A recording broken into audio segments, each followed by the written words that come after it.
Graça, paz e alegria. A porção de hoje recomendada para a leitura da Bíblia em um ano no plano sequencial é Jeremias do capítulo 13 ao capítulo 15. Após a morte de Josias, Jeoacás foi colocado no trono de Judá. Mas o seu reinado durou muito pouco tempo. Ele foi deposto pelo mesmo faraó Neco que foi aquele que estava na batalha em Megido quando Josias é morto. E ele escolheu, o faraó Neco escolheu Jeoaquim para ser rei em Israel. E Jeremias foi levantado para falar contra esse líder que foi colocado em Israel. Nós vemos lá em Jeremias no capítulo 7, versículo 1, até o capítulo 8, versículo 3, mais ou menos. Ali nós vemos uma profecia, em alguns versículos para frente ou antes, pode ter mais alguma coisa, por isso que eu disse mais ou menos, mas no todo desse texto nós vemos uma profecia nessa direção contra Jeoaquim. E ele também chega a profetizar a morte de Jeoaquim. Nós vamos ver isso lá no capítulo 22, nos versículos 18 a 19. Aí Jeoaquim durou pouco tempo e Joaquim, seu filho, assumiu o trono no seu lugar.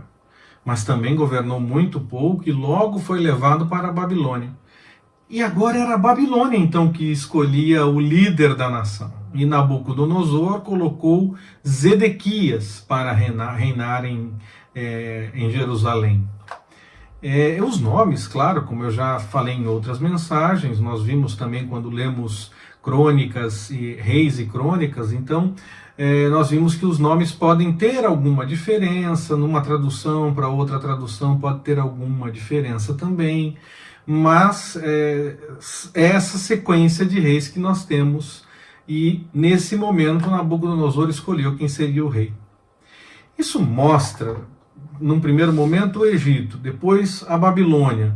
Mostra que o Egito e a Babilônia estavam disputando mesmo o controle daquela região, e já estavam alternando quem comandava. Jeremias profetizou dizendo que Babilônia iria vencer.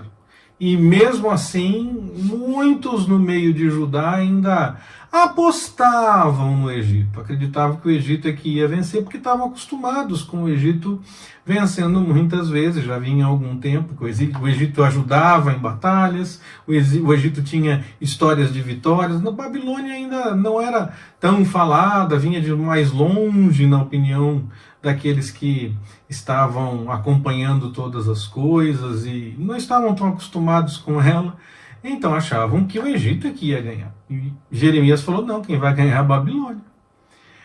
Isaías, nós vimos, ele teve que fazer algumas coisas, realizar algumas ações, e a partir daquilo que ele fez, foi representada uma mensagem da parte do Senhor. Jeremias teve que fazer a mesma coisa com o cinto.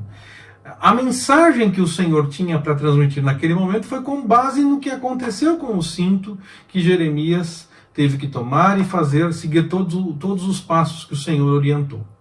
O importante nessa passagem é notar a obediência do profeta em fazer aquilo que o Senhor realmente mandou fazer e notar também que o Senhor pode usar das mais variadas formas para nos trazer uma mensagem. Muitas vezes nós esperamos a mensagem em lugares ou em pessoas específicas, de determinada forma, mas o Senhor pode usar das mais variadas formas para nos dar um recado, para nos dar uma informação, um encaminhamento para entendermos melhor a sua vontade e buscarmos o seu querer. Jeremias, diante de tanta revelação de problemas, de punição e dessas coisas todas, ele chega a lamentar diante do juízo. Ele acaba, então, intercedendo pelo povo, mesmo o Senhor dizendo que não era para interceder, ele acaba intercedendo. E ele até deixa claro que os sacerdotes e os profetas daqueles dias é que andavam enganando o povo, dizendo para o povo uma coisa quando o Senhor realmente revelava outra. O Senhor não vê nisso razão para não punir o povo igualmente. O povo gostava daquela mensagem, o povo queria agir daquela forma, preferia ouvir aquelas coisas e seguir naquela direção. Em vez de buscar ao Senhor realmente, buscar no Senhor a mensagem, eles preferiam acreditar numa mentira como se essa mentira fosse a vontade do Senhor. Misericórdia. Os líderes são sim cobrados, porque mentem, porque enganam, mas o povo é culpado da mesma forma, não pode dizer que a culpa foi do outro. Também tem que responder por ter seguido por aquele caminho.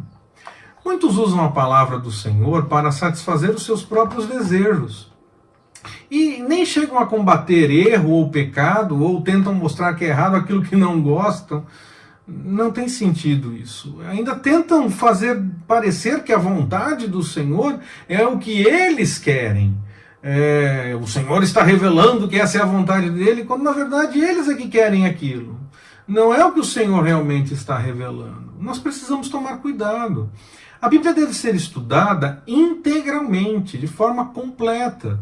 Não apenas as partes que possamos considerar boas. Afinal, para poder desfrutar realmente do melhor da parte do Senhor para nós precisamos seguir a sua vontade. Aí sim nós teremos o seu cuidado, até mesmo nos piores momentos. Querer apenas a bênção não é o caminho melhor para se ter o melhor da parte do Senhor. Mas querer intimidade com o Senhor e deixar o errado quando Ele assim alerta, pode nos levar a desfrutar as bênçãos da parte do Senhor.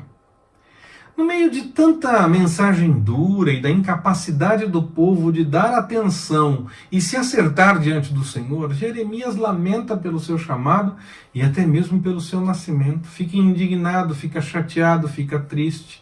Ele sente o peso de todas essas coisas. Ele queria poder ajudar mais.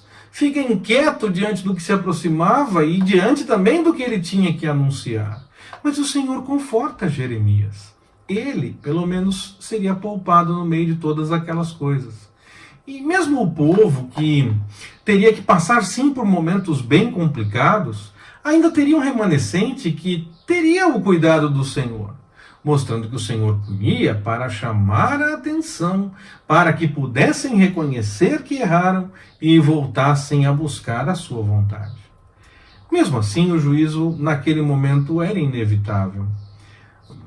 Como já disse, se o povo buscasse ao Senhor, como aconteceu nos dias de Josias, poderia adiar, mas parecia realmente inevitável porque o povo estava como naqueles dias dos juízes, indo e voltando, acertava em algumas coisas ou por um tempo, mas rapidamente perdia tudo aquilo. Então parecia algo realmente inevitável, pois o Senhor tinha dito que se seguissem daquela forma, desde que a lei foi anunciada, se eles seguissem daquela forma, foi dito que haveria punição. E o Senhor disse que tinha punição, ele precisava cumprir com aquilo que ele tinha falado. Ele sempre cumpre com o que ele fala. Aqui, nesse caso, do tempo do profeta Jeremias, o que o Senhor tinha para cumprir era a punição.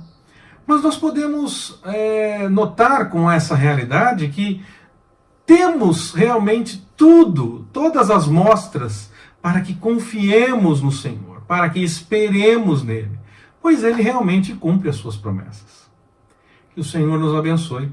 Forte abraço, até mais, permitindo o Senhor.